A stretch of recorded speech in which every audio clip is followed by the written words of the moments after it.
I've served on a lot of nonprofit boards, and I can't tell you how many hours have been wasted of my life when they send me a board packet and then they regurgitate the board packet during the board meetings. Like, stop already. I can read.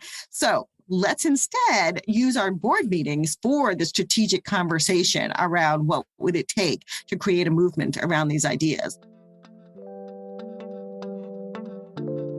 3, 2, 1. Welcome to the Campfire Circle. I'm your host, Tanya Bhattacharya, and I empower purpose-driven women in building influential personal brands that drive change and raise revenue. We all talk about getting a seat at the table, but why though? Who wants to sit in a stuffy boardroom anyway? Let's reimagine the ultimate space of leadership as a campfire circle, where we share stories that inspire movements, build brave communities to huddle together with for warmth, and where there is always room. Come sit with us. So we're here with Denise Brousseau, and I am honestly doing my best not to fangirl because when I served as a nonprofit executive director, I read her book, Ready to be a Thought Leader. And honestly, it was that book that gave me the roadmap. It taught me everything I needed to know to step into that role and start creating that ripple effect in my community.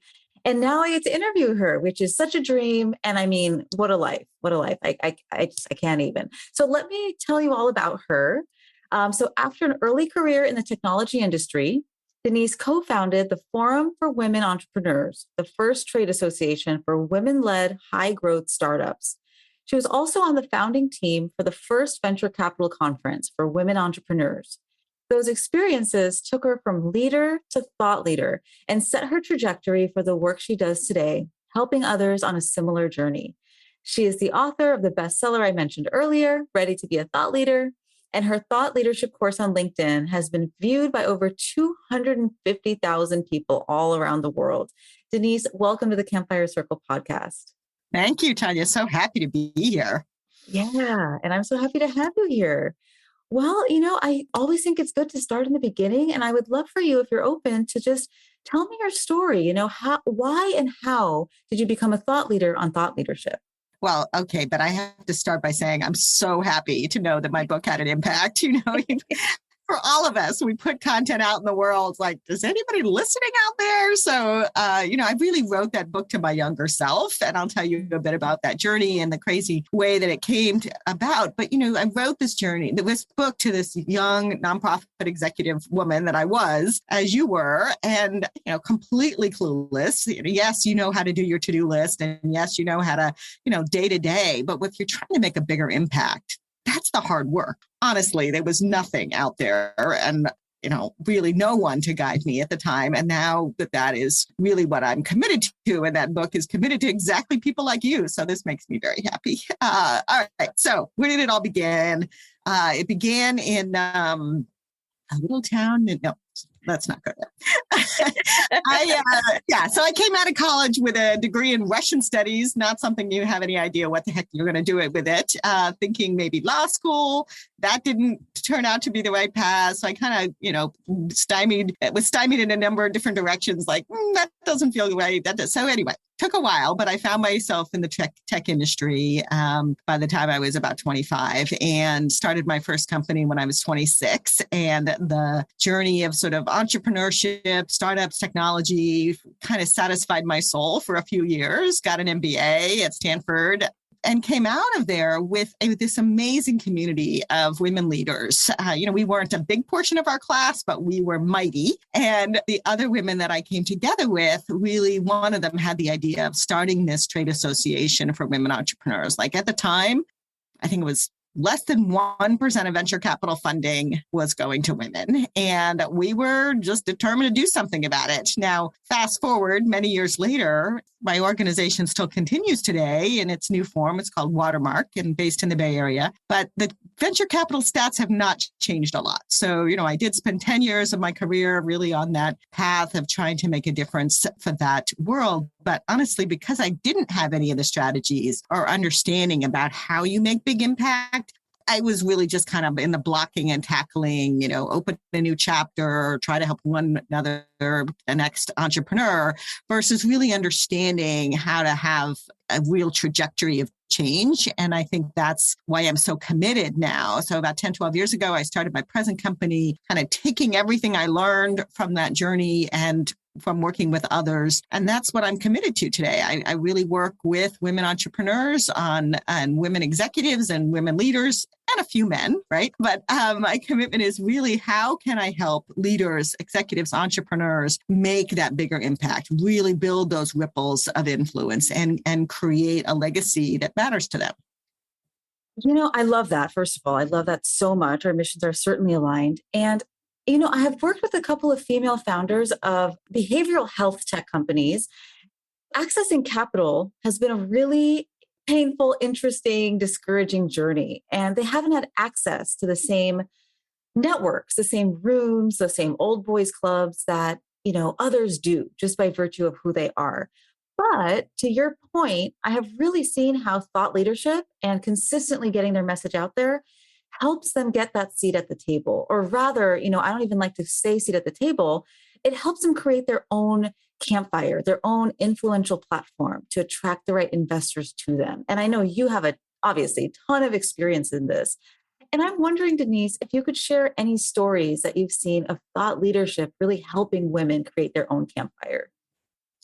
Yeah, I think that the key here is understanding that is worth spending your time on, right? So much of the story out there is put your head down, focus on the to-do list, right? So much of the story is create the next product, the next service, improve the features, improve the benefits, and less, unfortunately, on that other piece. But, when you see stories, I don't know, Mickey Agarwal is the first one that comes to mind. So Mickey Agarwal started her first company when she was in her 20s. It's a pizza company in New York City, all healthy pizza, but really no idea about how to run a business, but very, very smart and savvy about using her voice and her platform. And within a short time, wrote her first book, which says something like Do Good Shit or something. I can't remember what it's called. And got out and started speaking and really building the community around this idea of entrepreneurship and taking action. And, since that company went on, I can't remember if she sold the first one. Anyway, she started her second company. She started her third company. And each time her trajectory gets bigger and bolder, and her platform gets more meaningful and more giving back all the ideas, the knowledge and expertise she has, but also bringing in partners, bringing in people who are paying attention to someone who is bold enough to share their big ideas and someone who is bold enough to egg on others to go, get out there and be entrepreneurial. And so I know that, and I think she's got maybe a second book that's either already come out or just come out, but she's someone who's no question has used her voice and her platform as a way to scale multiple businesses. Her business is called Tushy. And in between, she had another one that I can't remember the name of. So yeah, she's really a good story on that.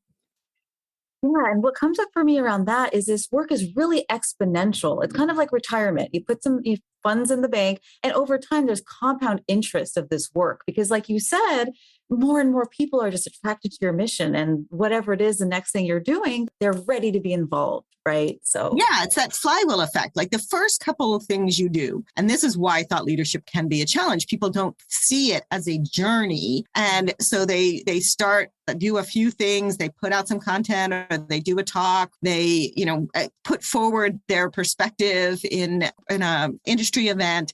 Maybe they don't get an instant response. Maybe they don't get instant traction for those ideas. And so they just stop, right? There's plenty to do. They get a lot of rewards for working hard. But what I say is that if it's a flywheel, you have to do those first efforts because the flywheel is slow to start. But once it gets going, I certainly learned that in my own journey. We started the Forum for Women Entrepreneurs, and then I helped co-found Springboard, which was the first venture capital conference for women entrepreneurs. And that story, which was, 5, 6, 7 years after we started the Forum for Women Entrepreneurs, where we got, a little bit of press, a little bit of attention in the community. But when we started this conference, that became really the tipping point and pushed us in a new trajectory, because the press, as we got a few press stories about these women entrepreneurs who were presenting their businesses at this first conference, then that next story was much easier to get. And partially, I think, because maybe the newspaper folks are a little lazy and they look for an interesting story and then they do another story on the same topic, but whatever, it worked. And then that brought in partners, and that brought in a much bigger community of people to apply for the program, more sponsors. Like, it was all a flywheel that all began with a few somewhat painful efforts. But once it got going, it just really it continues to this day. Springboard continues to be at the forefront of the story of women's entrepreneurship and the growth of high growth startups and venture capital. Yeah, it becomes a movement. And, I've gotten a little bit too excited and maybe a little ahead of myself. So let's back up just a teensy bit. I want you to help us define thought leadership, because I have definitely used the term thought leadership and personal branding almost interchangeably, but they're different. Can you define thought leadership and kind of tell us how they differ? Yeah, I think of it partly going back to what we were talking about, that idea of a journey, that really we begin our journey by building our personal brand. And the personal brand is sort of differentiating ourselves from others, having some way that people can see us as a unique individual. And I think that's where we begin our work as executives, as subject matter experts, and so on. It all begins there. But the second piece then is I think the second step is becoming that respected expert. So we take our subject matter expertise and we become known for that. So what is the knowledge base that we are bringing to the community, and how are we out sharing that? I think that's sort of the second step in the journey. And it's an important step, because the third step is really thought leadership. And to me, that is about being that pebble in the pond, and what we've been talking about, creating that movement. So when you think about it, the first two are kind of bringing attention to you. The third one is bringing attention to an idea, bringing attention to a transformation, some actual undertaking that is going on in your field, in your community, in something that you are trying to make change around. So for me, certainly we were building the brand of me and the Forum for Women Entrepreneurs. We were building the brand of me and the respected expert status of myself as a knowledgeable person about women's entrepreneurship. But I think the reason that things tipped is because Springboard was about really sort of changing the trajectory of access to capital in people's minds. People saw it as that pebble in the pond, and that then began to ripple out in ways that perhaps the earlier efforts were built upon. But this third piece was our chance to really make that bigger and broader difference. So I love that imagery. I love that imagery of pebble in the pond. It calls up that ripple effect or that butterfly effect, And I love this strategy because I tend to spend a lot of time with people who work on stigmatized issues like addiction or abolition work or psychedelic medicine or there's an element of disruption in their work, because you're taking a big problem or injustice and painting a new picture of what's possible. This is so juicy. There's so many places we could go from here. I get so excited about this kind of stuff. But okay, so something that has just come up for me is when you're dealing with this vision, this big vision for a changed future. For you, it was having a higher percentage of venture funding going to women entrepreneurs. And it just seems so big. It seems so dang big compared to where we are now. So how do we not burn out, right? Like, how do we temper these big visions with the reality of what can actually get done in one lifetime? Do you have any thoughts on that? Yeah, it's such an important thing. And as I was writing my book, it was a core element of what I was trying to address, because there's two pieces to this conversation. The first is the burnout piece, which is thinking about this as a relay race and not that you're going to do it all. Like, to get from where we are, less than 1% of venture funding, to what I want, which is 51%, that is not going to happen in my lifetime. I think at some point I did hope and wish it would, but given how slow the trajectory of change was, we've never gone to more than about 8%. So we've got a long, long way to go. So you have to think about this as a relay race. And I think that ties then in that sort of taking care of yourself and understanding your role in passing the relay is understanding then the second piece, which is the key differentiator often between leaders and thought leaders is the ability to distill the lessons learned, to kind of codify what are some frameworks, some learning, some blueprints, some how-to guides, as it were, that others can then pick up and learn from and carry forward, because that we don't want the people picking up the next step on the relay to reinvent the wheel and do exactly what you did. We want to be saying, okay, here's the 7 steps I learned, or here's the 5 important guideposts that you must follow, or here's, whatever it is, here's the lay of the land, you're mapping out the ecosystem, whatever you're doing to be additive in a way that others can pick up and learn from. I think that is the key element of that, being a thought leader and not just another leader in the long path. And what comes up for me too is even this relay race spans lifetimes and generations, because we do this work so that our future generations can have a different life. And so in a way, we're trying to be good ancestors when we are doing this work. There's an element. Have you read that book? It's such a wonderful book about being a good ancestor. It is an incredible book. And I think I bring up the term cathedral thinking all of the time. We are starting cathedrals that we're never going to have the opportunity to sit in, but that's okay. That's life.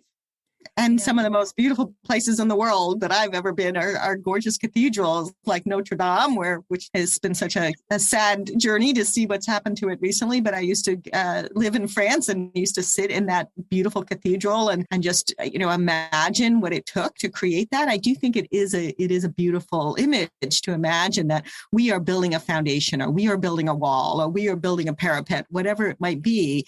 Maybe we're doing the gargoyles. I don't know. But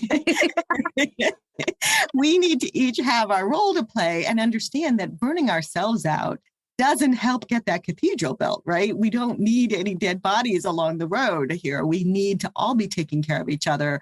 And the mentality, I think, is understanding that we're locking arms here. Like, we're doing this relay race together. And that if we can find others, I think that was my big learning. It's like, I was operating by myself doing the Forum for Women Entrepreneurs in California, started a few cities around me. But then I get this call from this group on the East Coast who, it turns out, had been working on access to capital for women for decades. And I had no idea that I was standing on the shoulders of giants, right? That there would have been many, many people who had been doing this relay race of women's access to capital for years before I came along. And that once they, that was the National Women's Business Council, once they partnered, or I partnered with them, I guess I would say, then they brought me into this community of all these others doing this important work in Chicago and Boston and DC, right? That kind of opened my door to new opportunities, but it also opened my understanding and my partnerships and actually my heart in ways where I was like, wow, look at all these amazing women, look at all these, and some men, right?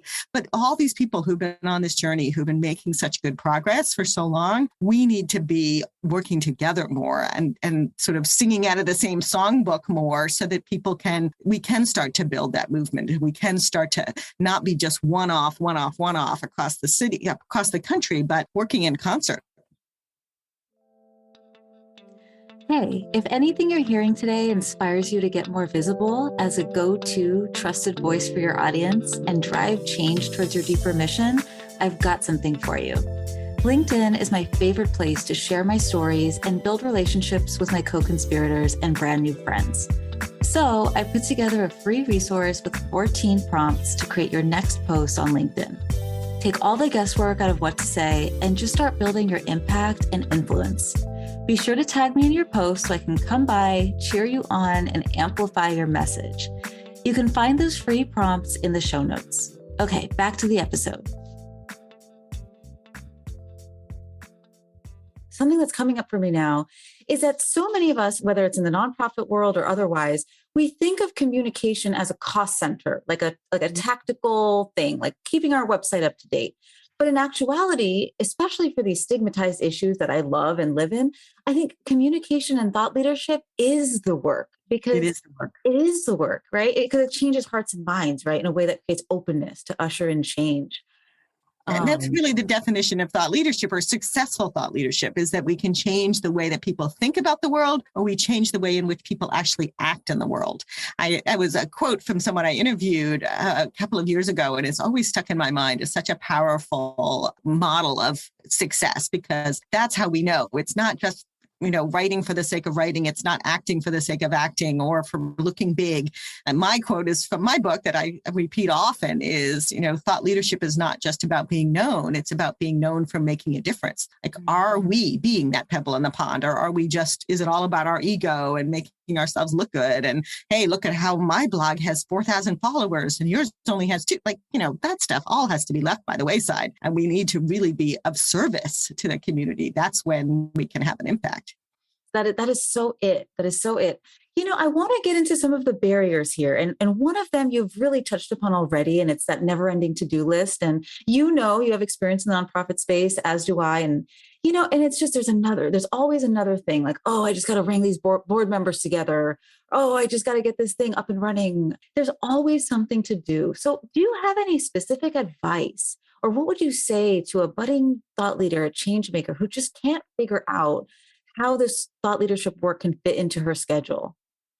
Yeah, I think that you've really hit on a absolutely big challenge and the solution in the same question. And I think the challenge and the opportunity is, what about those board members? What about that community you're serving? How could we enlist and enroll them in the actions as well? So, for example, I've served on a lot of nonprofit boards, and I can't tell you how many hours have been wasted of my life when they send me a board packet and then they regurgitate the board packet during the board meetings. Like, stop already. I can read. So let's instead use our board meetings for the strategic conversation around what would it take to create a movement around these ideas. What could we be doing to enroll and enlist the platforms of all those people that are already involved in our organization, whether it's our staff, whether it's our volunteers, whether it's our board, whether it's our advisors, whether it's our funders? How can we be giving them messages and action points that can be helping to both propagate our messages, but also add to our messages? Like, what are they saying that we need to be aligning to? What are we saying that they could be aligning to? And really have the conversation in those board gatherings, in the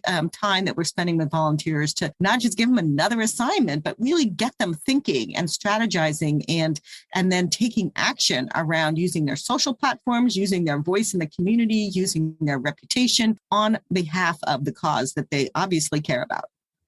That is such a win-win-win-win-win, because you've got the mission moment happening and the board members are becoming more invested and passionate and excited about the work. And you've got this codifying going on, like you mentioned earlier, where this expertise is being disseminated out into the universe through these board members' spheres of influence. That's a really beautiful example. I love that.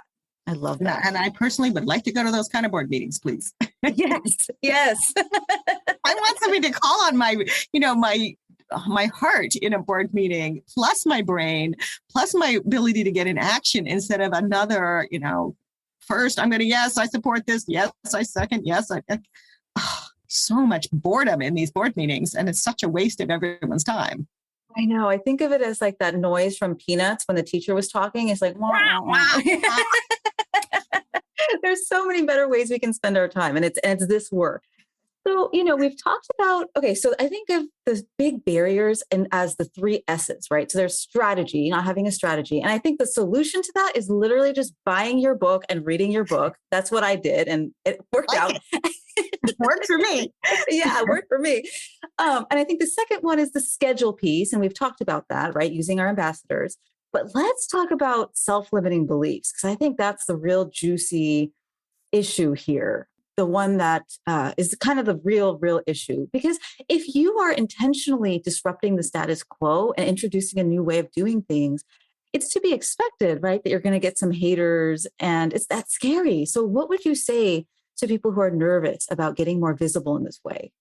Well, yeah, this is the hardest part, isn't it? And it's why I spent a whole chapter in my book sort of gathering ideas from lots and lots of different people on how they did that. Because every thought leader I spoke to as I was writing this book, or the my clients, people I know, my own experience, like I'm always trying to dig in, like, how do you get beyond what one of my clients calls the itty bitty shitty committee in our brain, right? There's that very loud voice in there that is saying, who are you to be the one? And, what do you know anyway? And nobody's going to listen to you. Or worrying about the naysayers, worrying about that the potential attacks. I think all of that is the hardest part of this journey. And I think there's a couple of things that I've seen over and over again that have worked. One of them is absolutely about finding that bigger story, tying ourselves to the bigger story, like kind of getting out of our own way about the small stuff by realizing how much work there really is to be done. And that, yeah, you may not make the biggest difference in the world, but you got to do your small part. I think that can really help for some people. I think another is absolutely finding the buddy, the coach, the mastermind, the advisor, somebody who's going to be somebody you can pick up the phone and go, everything's terrible, and doing your own kind of piece. I think that for me, I was very fortunate that my co-founder was also the board chair for 10 years while I was CEO. And, she was always that ally and that strategist and that kind listening ear when things were not going so well. So that I think is hugely helpful. And then I think the third thing is some little tricks that I learned from others. So one of the ones that I talk about, you may remember from the book, is Chip Conley, who's written, 4 or 5, 6 books now, and is someone that I truly admire. He says that the way he started writing and consistently writing was that he would get up at the crack of dawn, because he said that his brain was awake, but his inner voice was quiet at that hour. Mm-hmm. And I've always found that those kind of little tricks, like for me, I started using that. And I get up in the morning and I don't do anything but feed the cat, brush my teeth and sit down to start writing, because there's just no voices yet. There's none of the outside voices coming into my head. I just sit down and start writing. And I think that we have to find those tricks that work for us. We have to find the ways in which to clear the outside voices. And then finally, we need allies. So let's say somebody attacks you. Let's say somebody comes at you in an online setting, or it's happened to me in in-person meetings as well. Having other allies in the room, having other allies who follow you, who will come in as well, that you can fight back. But it's all the better when you can get someone else either in the room or online to be the one saying, shut this down. You are attacking someone who's doing a lot of good. Here's the positive. We don't need this anymore. So I think that there is models for using allies in all kinds of settings that can be helpful. That makes a lot of sense. That makes a ton of sense. What works for you, Tanya? Well, somebody once told me that if you don't have any haters, like you're not doing it right. Absolutely. Nobody's paying attention if there isn't someone who's unhappy. Well, that's right. And especially for this particular work, because again, it's that there's that level of disruption. We're trying to create a different world. And so, And people don't like change. People are afraid of change. And so if everything's hunky-dory all the time, like maybe you're not sticking your neck out quite enough. Yeah. And so maybe you're advocating that go get a few more this year. And I think that there's nothing wrong with having people who disagree with us. Somebody that I think I put in a book talked about how that really those complaints are actually recommendations in disguise. So if there's something that they're complaining about, can we find the kernel of an idea in there of things that we might change, improve, add ideas of ways in which to change things up a bit so that people can hear us? A lot of it is being able to welcome some ideas that are foreign to us and then inviting them to do the same. Yeah. No, I mean, that's right. That's it. Another issue that I've had floated by, which is a bit of a barrier, is that they are the person I'm talking to is not the CEO or founder. And so they're nervous to start putting out this type of work, this type of content, because they're afraid they're going to step on someone's toes. And so can you answer the question, can there be more than one thought leader in an organization? Yeah, in fact, I think the best CEOs are the ones who are recognizing that their voice only plays in certain communities, and that the best thing they can be doing is leveraging those other people within their company and organization whose voice might be heard by a different community, by have a different set of connections. They're going to now be welcomed into the conversation because they are inviting, whether it's their technology person to be out talking to the technologist, whether it's the person who's the fundraiser who has a completely different community. I think everybody, at all levels in an organization and all levels in a company, they have their own platform, and we need to be leveraging all of that. And so the other half of that is what do we do when we want to be that voice? And maybe our CEO isn't quite as enlightened as I'm hoping. And I think for that is that there is a way in a lot of different platforms now for us to state right from the beginning, these are my ideas and not the ideas of anyone any company I work with or anyone I'm affiliated with. So I think we need to be very crisp and clear up front. Secondly, I've seen clients of mine who have agreed upon platforms that they're allowed to play on and others that they're not. So financial services is probably the hardest, but I've certainly seen this in the utility industry and others where, these kind of public forums, anything related to financial anything can be construed as advice and will get you into all kinds of regulatory hot water. But if you're talking about women's leadership or you're talking about some technology transformation that's happening in the world, you're not going to run into the kinds of issues. So you do need to find what the guideposts are. You need to find the platforms where it's less threatening to your organization. And finally, you need to absolutely start by stating, this is me, this is my voice, these are my ideas. Mm-hmm. Great points. Great points. And I would think that LinkedIn would probably be one of those platforms. That would be a great place to be. Most of the time, yes. Most of the time. Some people find Medium is even better. But I find LinkedIn is my place to play. Your playground. Absolutely. So when I think of thought leadership, I oftentimes think of writing.